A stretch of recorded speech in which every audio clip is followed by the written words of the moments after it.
2013년도에 개봉된 영화인데요. 그 영화 제목이 우리말로 하면은 그녀, 이런 제목의 영화가 있었습니다. 이 영화의 주인공은 그 다른 사람의 편지를 대신 써주는 그 대필 작가인데요. 자기는 남들을 위해서 온갖 사랑의 언어를, 미사여구를 동원해서 편지를 써주는 이런 일을 하는데, 정작 당사자인 본인은 지금 아내와 별거 중이고 또 이 외로움과 또 공허함 이런 것으로 많이 지쳐 있는 상태예요. 그렇게 외로운 삶을 살아가던 주인공이 그 인격형 인공지능이라고요. 이 인공지능이 이제 스스로 생각하고 스스로 판단하고 또 느낄 줄도 아는 이런 발달된 인공지능이 이제 만들어졌는데, 이 주인공이 이 인공지능과 대화를 하기 시작해요. 퇴근하면 집에 가서 이제 기계인데요. 이게 굉장히 친절하고 상냥하게, 그리고 굉장히 따뜻한 그 여성의 목소리로 이 남자 주인공을 그렇게 마음을 어루만져 줍니다. 그래서 이 인공지능하고 대화를 하는 과정에서 이 주인공 내면에 있던 그 마음의 상처가 회복이 되어가는 이런 걸 경험을 하는데, 그 과정에서 이 남자 주인공이 인공지능에게 이 이성으로서, 여성으로서의 감정을 느끼기 시작해요. 계속 이제 여자 목소리랑 그렇게 상상하면서 대화를 하다가 보니까 거기에 이제 사랑에 빠지고 또 사랑을 고백하고, 그리고 그 인공지능도 이 남자 주인공에게 그런 감정을 느끼고 또 사랑을 고백하고, 그렇게 이제 이야기가 쭉 전개가 되는 거거든요.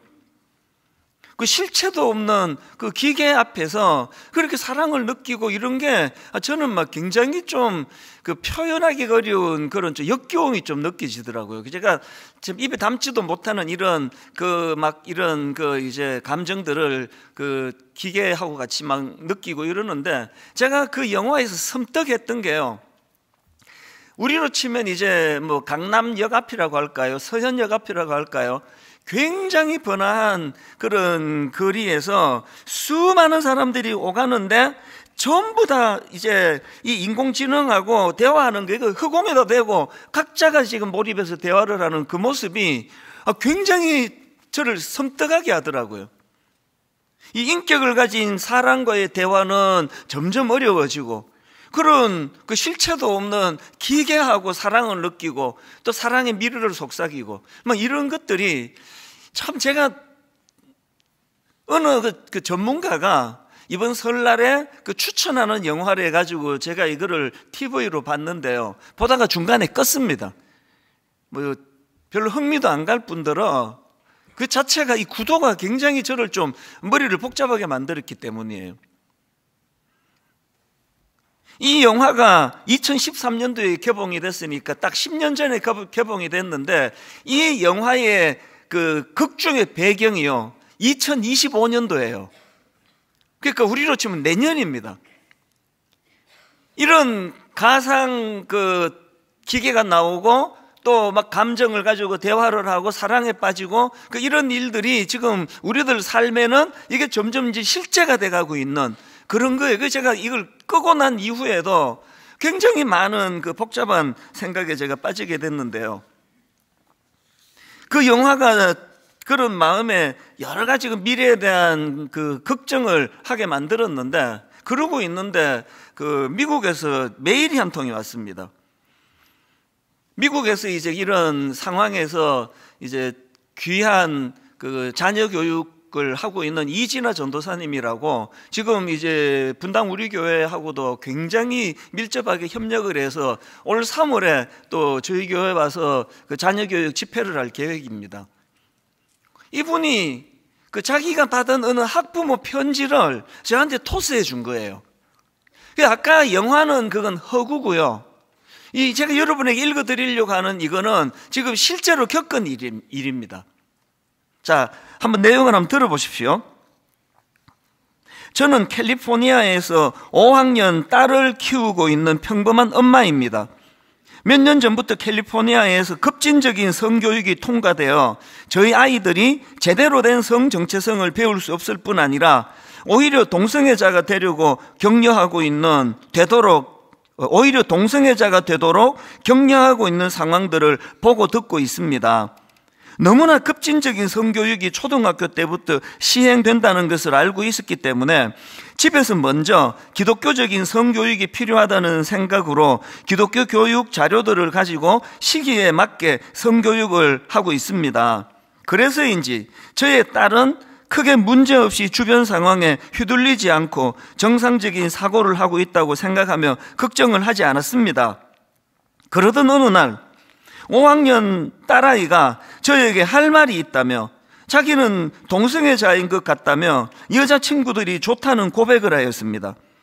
이 말을 하며 스스로가 너무 죄책감이 들고 괴롭다고 엉엉 우는데 정말 이게 무슨 일인지 파악이 되지 않고 딸이 제가 가르친 대로 잘 커가고 있다고 착각한 제가 너무 한심하게 느껴졌습니다.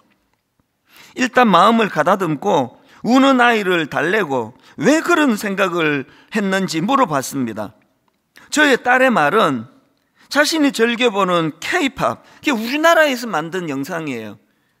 자신이 즐겨보는 K-팝 커버 댄스 유튜브 쇼츠를 보는데 춤추는 영상 및 자막으로 너 동성 친구랑 키스하고 싶어?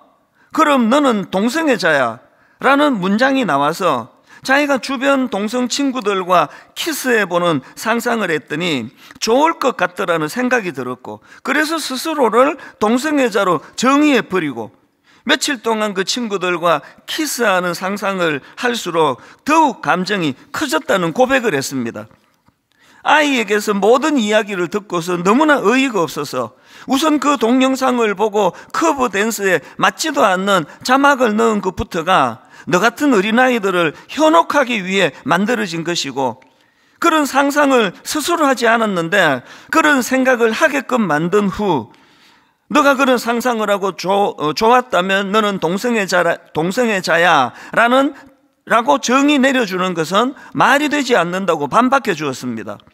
그런데 저의 딸은 자기가 그런 상상을 한 자신을 하나님이 용서하지 않을 거라고 말했습니다. 저는 딸에게 너는 동성애자도 아니고 유튜브 자막으로 그런 질문을 보면 누구나 상상을 할 수 있고 하나님은 용서하시는 하나님이시라고 위로해 주었습니다.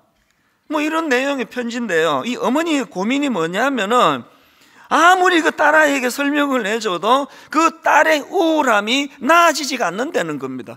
이 어린 5학년 아이에게 이게 뿌리 깊게 이게 상처가 된 거거든요. 게다가 이 어머니의 고민이 뭐냐 하면은요, 제가 이번에 처음 알았습니다. 캘리포니아에서는요, 18세 미만의 자녀가 이 학교나 상담소에서 이제 동성애 관련해서 상담을 이제 한단 말이죠. 그러면 내가 지금 성 정체성이 흔들리고 있다, 이런 문제를 해가지고 상담하러 가면 상담사가요, 아니야. 그러니까 이제 탈동성애, 그 동성애로부터 자유하도록 돕는 그것이 법으로 금지가 되어 있다는 거예요. 이걸 어길 경우에는 그 상담사가 벌금과 함께 라이센스를 박탈하는, 이게 법으로 지금 이게 제정이 되어 있다는 거죠. 그래서 이제 이 상담을 들어보고 넌 동성애 아니야 이러면은 라이센스가 박탈이 된다는 게 믿어지세요? 이 엄마가 이 아이를 상담사한테 보낼 수가 없는 거죠. 그 보내면 뭐라고 말하겠습니까? 네가 그렇게 느꼈으면 그거 즐기면서 한번 해봐. 이런 유의 상담이 나올 것 같으니까. 게다가 법이 진짜 이상합니다. 이런 상담을 받을 때요, 부모가 같이 못 들어간대요. 그 5학년짜리 애를 혼자 보내가지고 무슨 상담을 할지가 뭐 어떻게 알고 그 아이를 상담 선생님에게 데리고 가겠느냐, 이게 이제 고민이 된다는 그런 내용입니다. 제가 이 편지를 읽은 후에 그 성경 구절 하나가 떠올랐는데요, 베드로전서 5장 8절입니다. 근신하라, 깨어라, 너희 대적 마귀가 우는 사자와 같이 두루다니며 삼킬 자를 찾나니. 오늘 이 시대는요, 정말 우는 사자와 같이 어린 5학년 아이에게 왜 이런 무슨 영상을 보여주다가 이런 자막을 왜 거기다 넣느냐고요. 뭘 노리는 거냐고요. 최근에 정신건강의학과 교수님 강의를 제가 들었는데요, 그 이분이 강조하는 게 뭐냐? 오늘 우리 시대는 중독의 시대인데 그 어떤 문제냐 하니까 과거에는 이 물질 중독이라고요. 뭐 알코올 중독, 마약 중독, 니코틴 중독 이런 물질 중독이 이슈였대죠. 그럼 우리 같은 사람은 마약 안 하면 되잖아요. 저는 뭐 술 안 마시니까요. 그런데 지금 이 시대는 스마트폰, SNS 그리고 인터넷 쇼핑 이런 것에 영향을 받아 중독되어가는 현상이 일어나고 있는데 오늘 뭐 초등학교 어린 애나 저 같은 나이에 있는 사람이나 스마트폰 없이는 못 살아요. 인터넷 없이 어떻게 사느냐고요. 그런데 지금 우리 젊은이들을 포함한 우리 청소년들이 어린 초등학생들이 지금 이 인터넷 쇼핑 같은 거 그러니까 굉장히 강렬한 자극이 노출되는 이 짧은 이런 영상 제가 그 얘기를 들어보니까요 이런 영상을 처음에 잠깐만 보고 자야지 하는데 밤을 샌대요. 끊을 수가 없는 거죠. 또 꼬리에 꼬리를 물고 또 꼬리에 꼬리를 물고 이러면서 강렬한 이런 중독에 지금 노출이 돼 있는데 이게 왜 이 디지털 중독이 왜 무서운가 하면은 이게 인간의 뇌 구조를 변형시킨대요.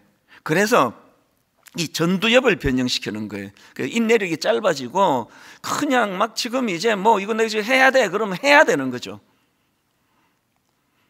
여러분 그 신조어 중에서 팝콘 브레인이라는 신조어를 들어보셨는지 모르겠는데요. 이 팝콘 브레인이 무슨 뜻인가 하면은 이 첨단 디지털 기기에 익숙한 그런 그 사람이 이 뇌가 그 현실에 무감각해지거나 무기력해지는 상태가 이게 그 팝콘 브레인인데 왜 이름이 팝콘 브레인입니까?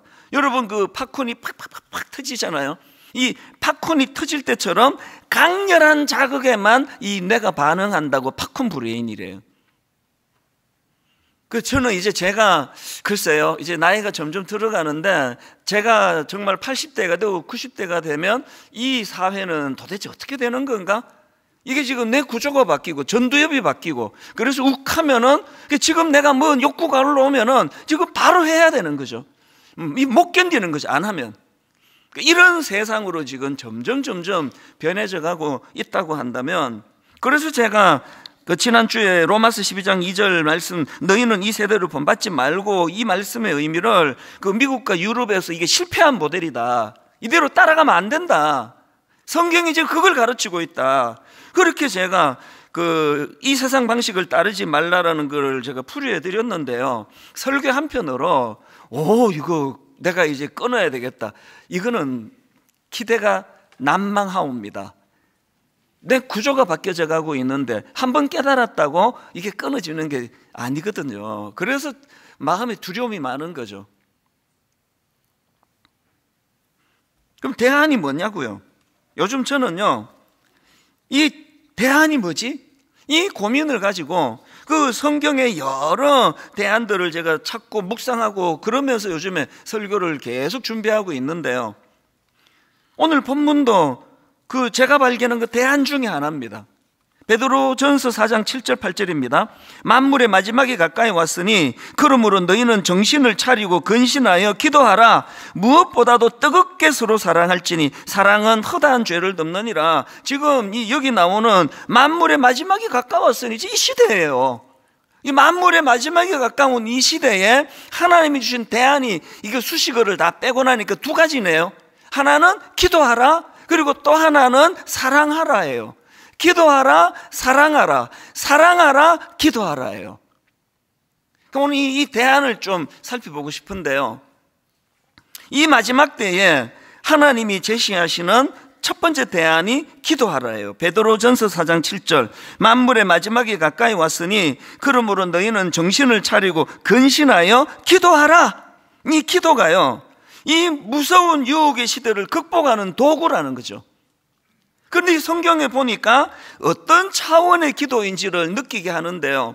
여기 보면은 제대로 된 기도를 드리기 위해서 두 가지 주의해야 될 게 있다는 겁니다.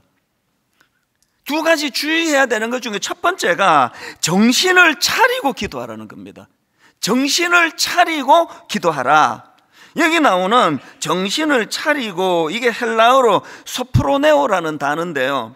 이 단어의 원래 뜻이 이런 겁니다. 차분한 마음, 또 제어가 가능한 상태의 마음, 이런 뜻을 가진 단어거든요. 이게 그 마가복음 5장에도 이 단어가 나옵니다. 마가복음 5장 15절입니다. 예수께 이르러 그 귀신 들렸던 자, 곧 군대 귀신 집혔던 자가 옷을 입고 정신이 온전하여 앉은 것을 보고, 여기 나오는 정신이 온전하여, 이게 소프로네오예요. 이 말씀 바로 앞에 보면은 이 귀신 들린 사람이 예수님을 만나기 이전에 어떤 상태였는가를 묘사를 하는 게 나옵니다. 그 앞에 3절 4절입니다. 그 사람은 무덤 사이에 거처하는데 이제는 아무도 그를 쇠사슬로도 맬 수 없게 되었으니, 이는 여러 번 고랑과 쇠사슬에 매였어도 쇠사슬을 끊고 고랑을 깨뜨렸음이더라. 그 다음 보세요. 그리하여 아무도 그를 제어할 힘이 없는지라. 여러분, 뭐가 귀신 들린 상태인지 아십니까? 아무도 나를, 또 나 자신도 나를 제어할 수 없는 상태, 이게 귀신 들린 상태예요. 제가 가끔씩 얘기하잖아요. 가끔씩 신문에 비극적인 기사가 나잖아요. 어느 목사가 어느 여성도랑 무슨 성적인 스캔들을 일으켰다. 그 목사님이 정치가로 할게요. 어느 정치가가 자기 여비서와 성적인 스캔들을 만들었다. 그 똑똑한 정치가가요, 이 여성 비서와 이런 성적인 짓을 하면은 내 인생은 끝난다는 걸 누구보다 잘 알 거 아니냐고요. 그런데 뭐가 귀신 들린 거라고요? 아무도 그를 제어할 수 없는 상태가, 이게 귀신 들린 거예요. 저는요, 기도하고 또 기도하고 또 기도해요. 그리고 하나님이 참 외모적으로 그렇게 하나님이 배려를 해주셔가지고, 어지간한 여성은 저를 남성적인 매력을 못 느끼도록 만들어 주셔서, 이거 참 이쪽에 제가 유혹을 이기는 일은 좀 어려운 일은 아니에요. 그래서 저는 감사하게 생각합니다. 어릴 때는 참 그게 힘들었는데요. 여기 좀 잘생기고 참 이런 분은 목회하시는 거 그 자체가 그 순교를 방불케 하는 일이에요. 저는 참 감사해요. 오늘 왠지 좀 씁쓸하긴 합니다. 제가 하나님 앞에 구하고 또 구하는 게 뭐죠? 하나님, 제가 우리 성도님 중에 어떤 예쁜, 어떤 성격이 좋은, 어떤 친절한 여성도를 제가 여성으로 보지 않도록, 여성으로 보게 되면 어떻게 됩니까? 아무도 그를 제어할 수 없는 상태, 귀신 들린 상태예요, 제가. 다행히 정말 34년 동안 한 번도 이런 시험의 자리에 들지 않도록 하나님의 전적인 보호하심으로 저는 믿거든요. 지금 여러분, 베드로전서 4장 7절에 이 말세에 두 가지 대안으로 주신 것 중에 하나가 기도예요. 이 기도가 어떤 차원의 기도입니까? 이 악한 시대가 노리는 목표는 딱 하나예요. 그 마음에 하나님 두기를 싫어하는 상태, 그 어린 5학년 애에게 그 뜬금없이 너 동성애자야, 이런 걸로 이 아이를 혼미하게 만드는 궁극적인 사탄의 목표는, 그래서 그 아이 마음에서 하나님 두기를 싫어하는 것으로, 이게 목표거든요. 이런 차원에서 말세에 정신을 차리고 하는 기도라는 것은요, 나는 주님의 다스림을 받는, 나는 주님의 말씀에 의해 제어가 된 상태라는 것을 드러내는 차원에서의 기도예요. 그런가 하면은 여기 두 번째로 또 조건이 하나 있습니다. 말세에 드리는 기도가 제대로 된 기도가 되려면은 근신하여 기도하라는 겁니다. 4장 7절을 다시 한번 보십시오. 만물의 마지막이 가까이 왔으니 그러므로 너희는 정신을 차리고 근신하여 기도하라. 여기 나오는 근신하여는 헬라어로 네포라는 단어인데요, 이 단어는 그 자제력인데요, 자제력. 근데 정확한 판단력에 근거한 자제력, 이게 네포예요. 말세에 왜 기도가 대안이 되느냐, 여기서 말하는 기도는 어떤 차원이냐 할 때, 여러분이 아까 그 팝콘 브레인, 그 자제력을 빼앗아가는 거 아닙니까? 지금 내가 어떤 충동이 일어나요. 내가 지금 성적인 충동이 일어나면은 저 사람이 남의 부인이건 길 가는 여자건 이게 충동이 일어나면은 제어가 안 되게 만들어 버리는 게 지금 이 시대가 지금 그 젊은이들을 향하여 하는 공격이라면, 여기서 말하는 기도는 자제력이에요, 자제력. 정확한 그 판단에 근거한 자제력이에요. 내가 짐승도 아닌데 아무리 내가 그런 충동이 일어난다고 내가 어떻게 그런 짓을 할 수 있으랴. 난 그런 짓 하면 안 돼. 이게 근신하여. 우리가 기도할 때요, 이것도 주세요, 저것도 주세요. 뭐 빚 받으러 온 사람처럼 뭐 왜 안 주세요? 뭐 이것도 주세요. 이런 기도만 하시는 게 아니라요, 오늘 하나님 제가 기도할 때 근신하여 기도하기를 원합니다. 아무리 내게 지금 욕구가 올라와도 안 되는 건 안 되는 거. 이게 그 정확한 판단력을 근거로 한 자제란 말이죠. 아무리 건축을 하고 싶어도 이제 좀 큰 교회 만들고 싶어도 하나님이 저에게 자제력을 주시기를 원하는 거죠. 그렇게 졸속적인 생각으로 그렇게 급하게 서둘고 이러는 것은 그 위험해.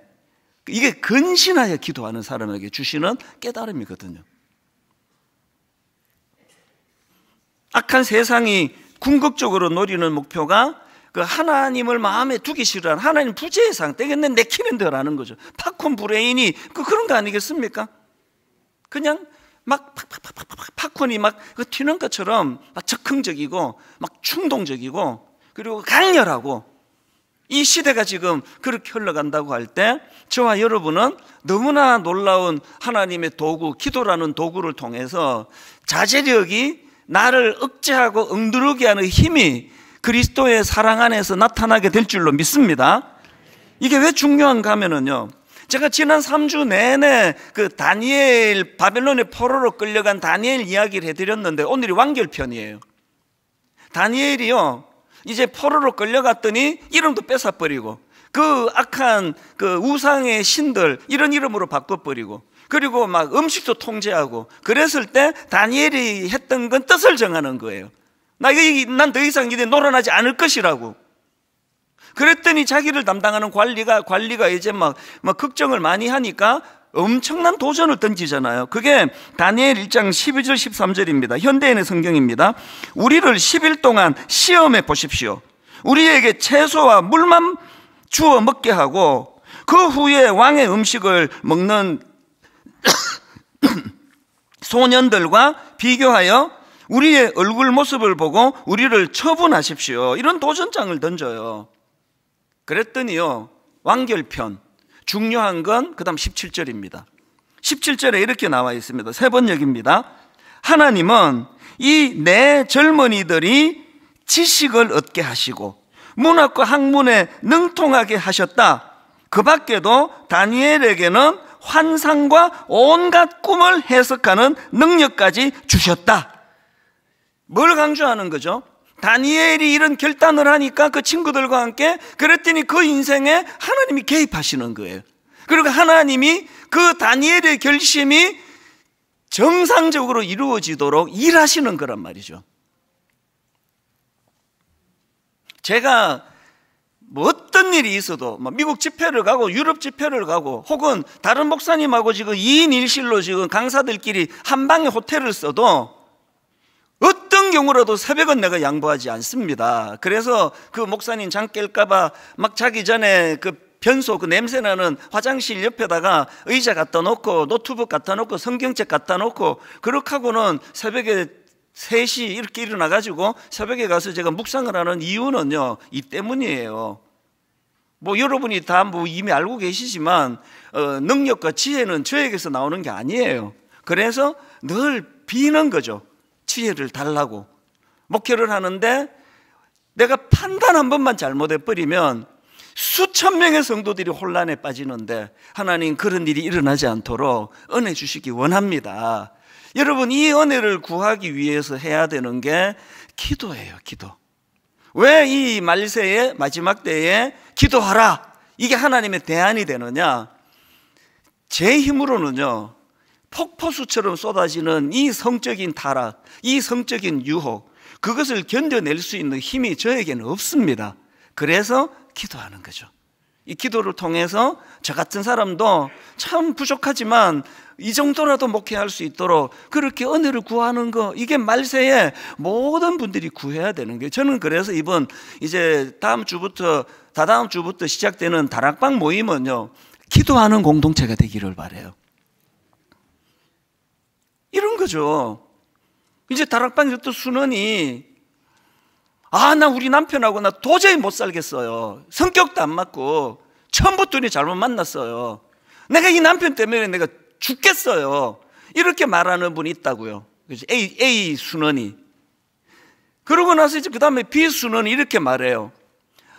우리 이 집사님 못지않게 우리 가정도 문제가 많습니다. 부부간에 대화도 안 되고요. 정말 어려움이 많아요. 그래서 순장님하고 우리 순원분들께 부탁하는데 저희 가정을 위해서 기도해 주세요.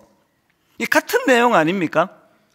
같은 내용인데 A 순원은 푸념을 늘어놓았고요. B 순원은 그것을 기도 제목으로 승화시켰어요. 이게 복음의 언어예요. 다락방은요, 푸념을 늘어놓는 것이 아닙니다. 다락방은 영적인 복음의 언어가. 그래서 주님 이름으로 복음의 언어를 사용하면은요, 다니엘에게 그랬던 것처럼 거기에 하나님의 일하심이 개입을 하세요. 이걸 맛보는 게 그게 다락방입니다. 그래서 우리가 복음의 언어가 사용이 되는 것. 그래서 기도하라. 그게 우리 다락방은 문제들이 막 계속 푸념으로 늘어놓아지는 것이 아니라 그 기도 응답을 위하여 서로 축복하며 기도하는 공동체가 되기를 원합니다. 이게 하나님의 대안, 첫 번째 대안, 기도하라예요. 그런가 하면은 말세에 해야 될 두 번째 대안이 뭐냐? 사랑하라예요. 사랑하라. 베드로전서 4장 8절입니다.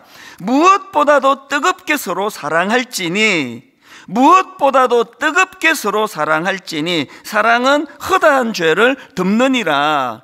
지금 사람들이 교회를 자꾸 떠난대요. 그 가나안 성도, 나는 하나님은 믿는데 가나안 교회는 안 나가. 왜 안 나갑니까?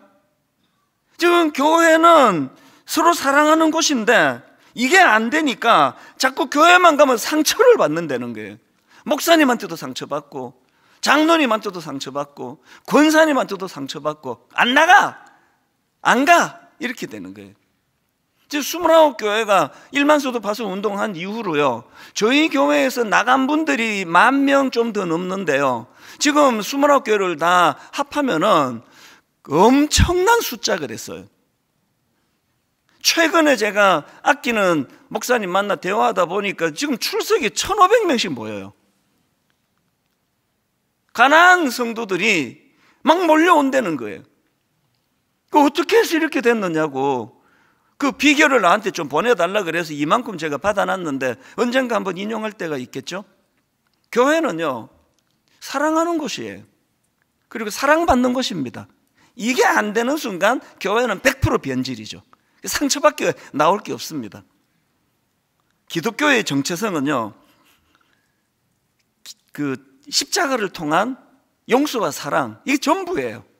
그 외에 나머지는 이 십자가를 통한 용서의 사랑을 근거한 파생되는 별책 부록이에요.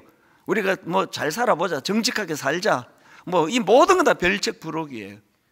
근본적으로 교회는 십자가예요, 십자가.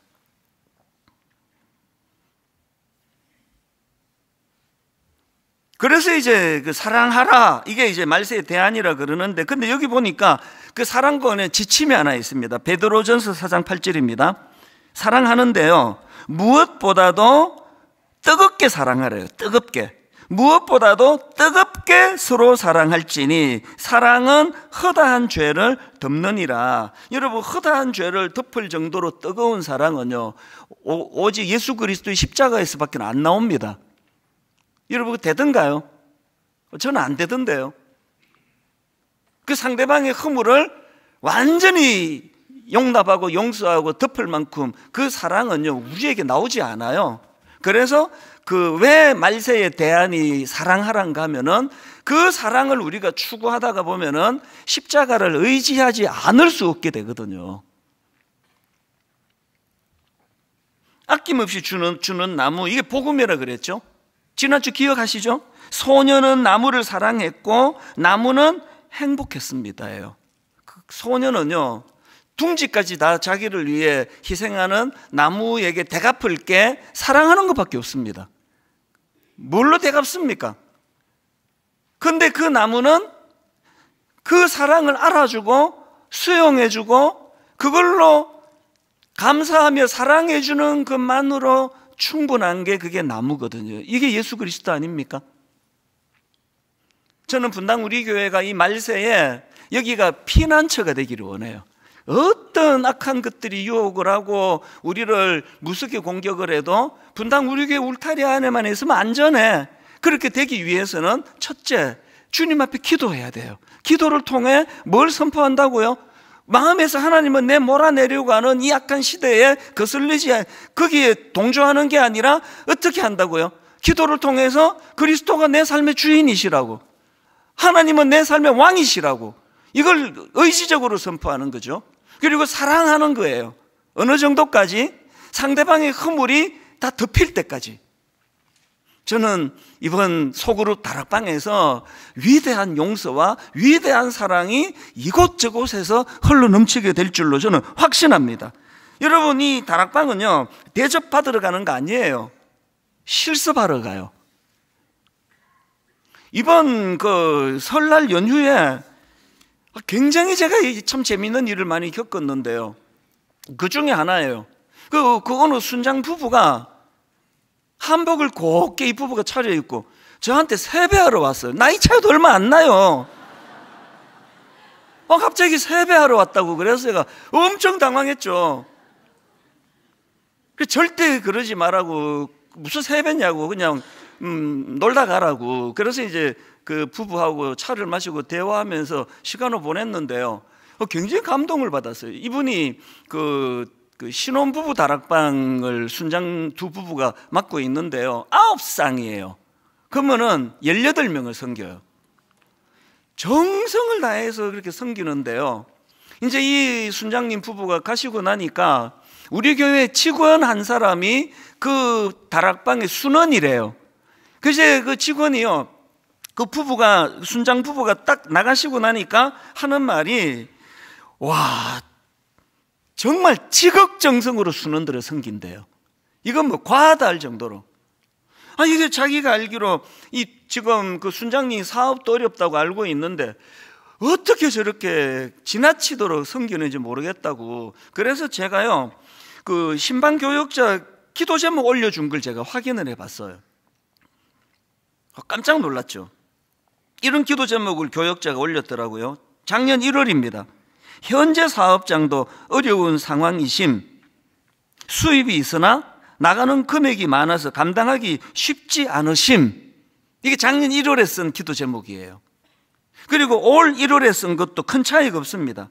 매월 빚을 갚아 나가며 사업이 진행되기에 꾸준히 매출이 이어지고 올해는 모든 빚이 청산되기를 기도합니다. 뭡니까 지금? 이 순장 부부가요, 매달 갚아 나가야 되는 그 빚, 이거가 지금 진행이 되고 있는데, 아니 왜 9쌍, 언제 만났다고 그 18명을 위하여 지극정성으로 퍼주는 거예요. 사실 이제 이분들하고 대화할 때 그런 얘기를 나눴거든요. 인간인지라 어떨 땐 버겁대요. 내가 지금 뭐 왜 이렇게 하고 있지? 그런 생각이 안 드는 건 아니래요.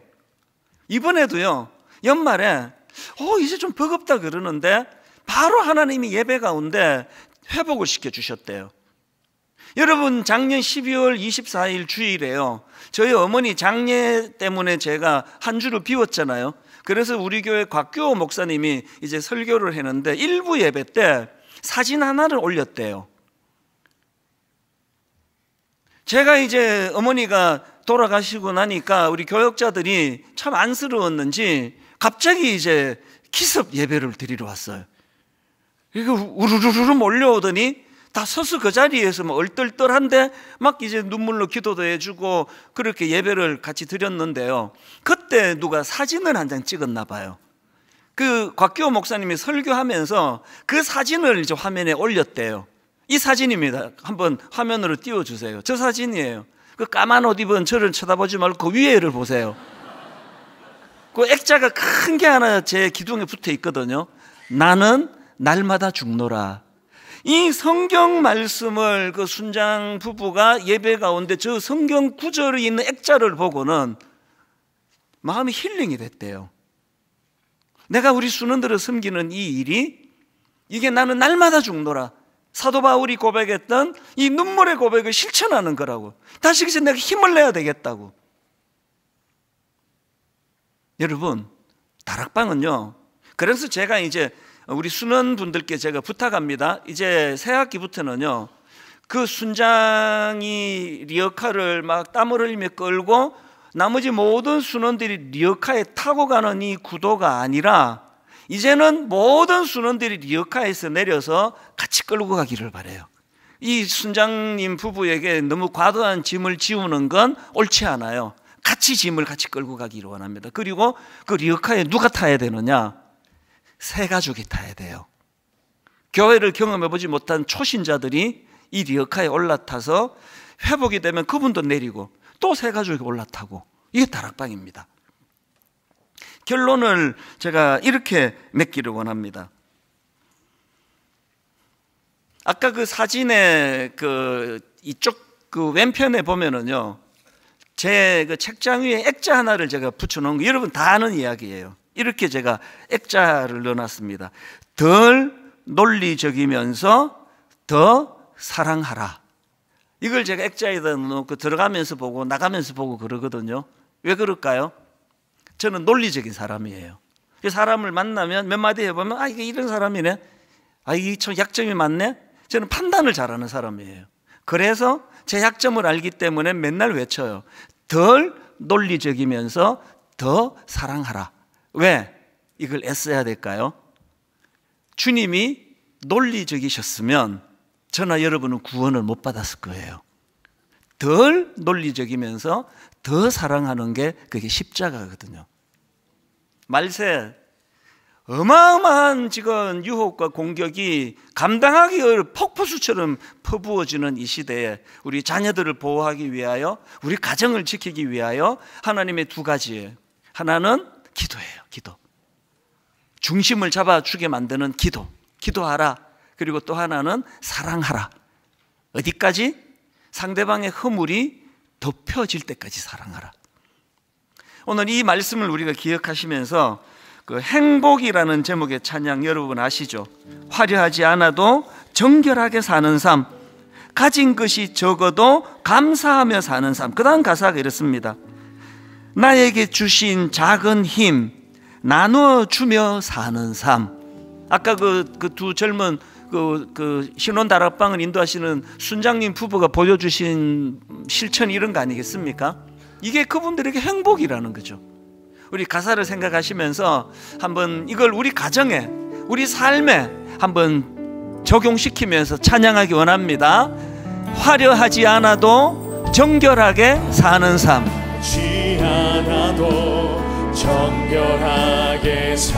가진 것이 적어도 감사하며 사는 삶. 내게 주신 작은 힘 나눠주며 사는 삶.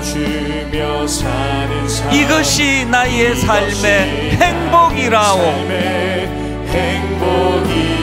눈물 날 일 많지만 기도할 수 있는 것, 억울한 일 많으나 주를 위해 참는 것,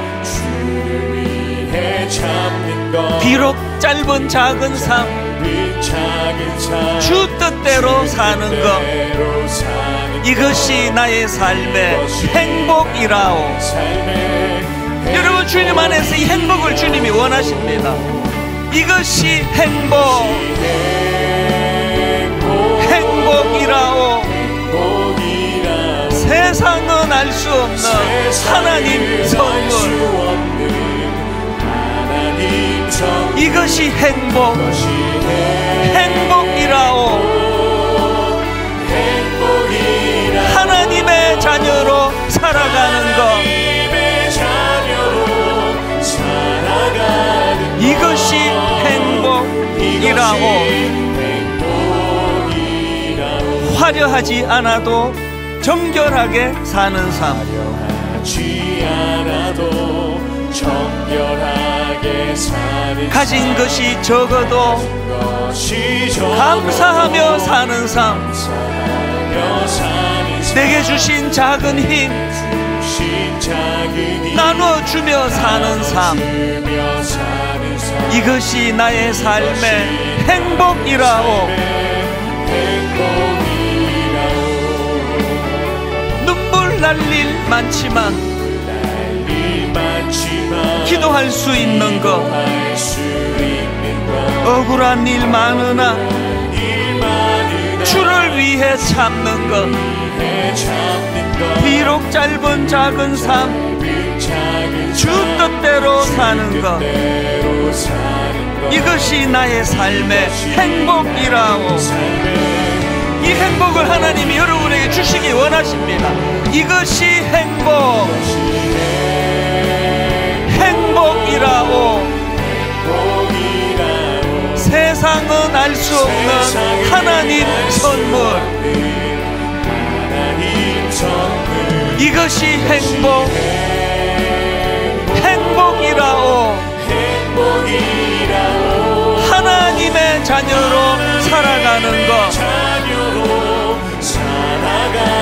이것이 행복이라오. 우리 한 번 더 이렇게 노래합니다. 이것이 행복이라오.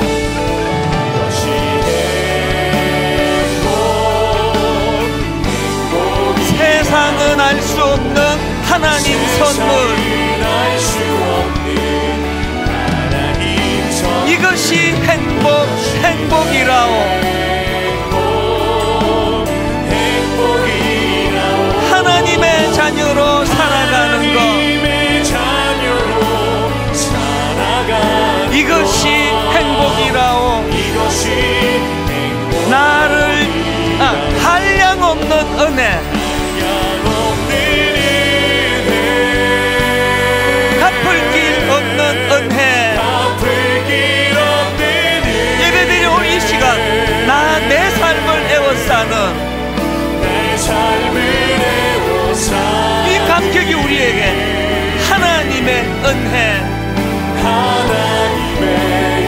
아무리 세상이 혼란하고 해도 나 주저함 없이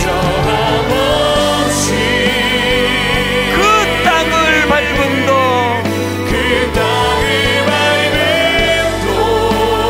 나를 붙드시는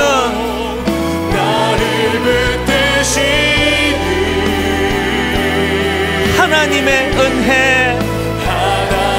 우리가 자리에서 일어나셔서 한량없는 은혜,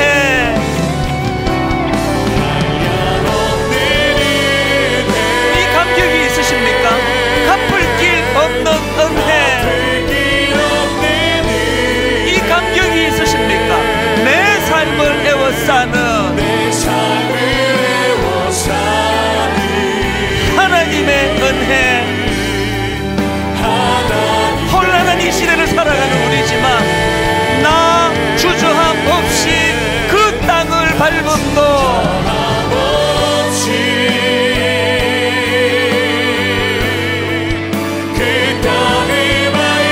우리에게 네 은혜의 감격, 나를 붙드시는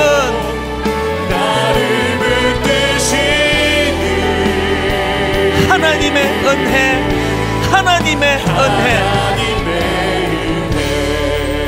여러분, 너무너무 무서운 시대를 살아갑니다. 정신 차리지 않으면 뇌가 바뀌지. 뇌 구조가 팝콘 브레인, 막 적극적으로 뭔가 욕구가 올라오면 이게 뭐 해도 되는 건지 안 해도 되는 건지 뭐 통제가 안 되는 시대예요. 오늘 이 시대 하나님 주신 대안은 기도입니다. 아버지, 이 기도를 통하여 나는 하나님께 속한 사람입니다. 하나님은 내 인생의 왕이십니다. 하나님은 내 삶의 주인이 되십니다. 그리고 하나님, 사랑하라. 우리가 사랑을 애쓰면 다 알아요. 나한테서 이게 나오지 않는다는 걸. 자식 사랑이요, 여러분, 죄성을 가지고 안 되는 게 그게 부모 사랑입니다. 사랑하려고 애쓰면 십자가가 나오는 거거든요. 아버지, 내게서 나오지 않는 게 사랑이니까 주님, 십자가 그리스도의 사랑 내 안에 회복되기를 원합니다. 우리 가정을 위해 기도해야 됩니다. 어린 초등학교 5학년 아이가 영상 보고 있는데 동성애로 그 아이를 자극하는 게 이 시대라고. 우리 집에서 일어나는 일이에요. 우리 가정에서 일어나는 일입니다.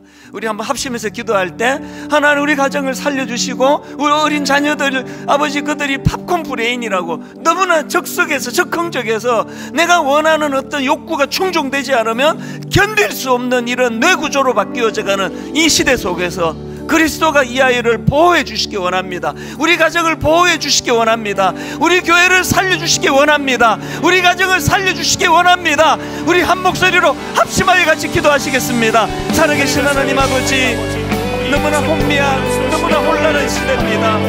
하나님 아버지, 이 사단의 공격이 너무나 무서워 견디기가 어렵습니다. 하나님 아버지, 실체도 없는 기계를 내상으로 대화하고 교제하고 그 기계를 향하여 아버지 하나님 욕구가 거기서 일어나고 그 안에서 사랑을 고백하는 이상한 일들이 지금 하나님 이제 일어나고 있는 현실이 되기 시작합니다. 하나님 아버지, 어린 초등학교 5학년 그 아이에게 성적 지성을 가지고 공격하는 시대입니다. 하나님,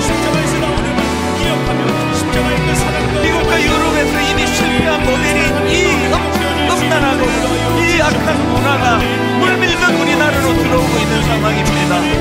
하나님, 이러한 시대에 저희들이 하나님 아버지 앞에 은혜를 구합니다. 주여 우리를 살려주시옵소서. 하나님, 실패한 하나님 아버지 요동하지 않는 차원에 흔들리지 않는 차원에 기도가 우리 안에 일어나기를 원합니다. 하나님 아버지, 서로 사랑하기 원합니다. 뜨겁게 사랑하기 원합니다. 하나님, 우리가 사랑하려고 애쓸수록 우리 안에 그 사랑이 나오지 않는다는 걸 자각하게 될 것입니다. 그래서 더욱 십자가 사랑, 그 주님을 의지하게 될 것입니다. 그 주님을 바라보며 의지하며 하나님 은혜를 구하게 될 것입니다. 하나님, 그 은혜를 우리에게 허락하여 주시옵소서. 살아계신 하나님, 온전한 믿음을 가지고 이 어두운 시대를 아버지 극복해내게 하시고 아버지 이겨내게 하시고 그 유혹을 끝까지 아버지 뛰어넘는 은혜와 능력을 허락하여 주시옵소서.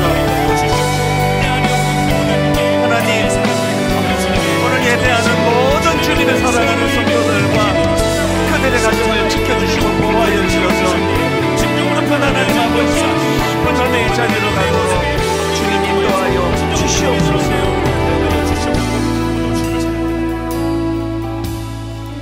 하나님 아버지, 비록 바벨론의 포로로 끌려간 상태에 있었지만 다니엘이 뜻을 정하고 그들에게 도전장을 던지며 나는 하나님 앞에 거룩과 순결을 빼앗기지 않겠노라고 선포했을 때에 그 결심에 하나님이 개입해 주셨고 그 다니엘의 결심에 하나님의 능력이 나타났기 때문에 그는 그 시대에 초라하게 무너진 인생이 아니라 오히려 그 어두운 시대에 우뚝 선 지도자가 되고 인물이 될 수 있었다고 한다면 오늘 하나님 예배하는 모든 성도님 가정에 자라나는 자녀들에게 이 은혜를 허락하여 주시옵소서.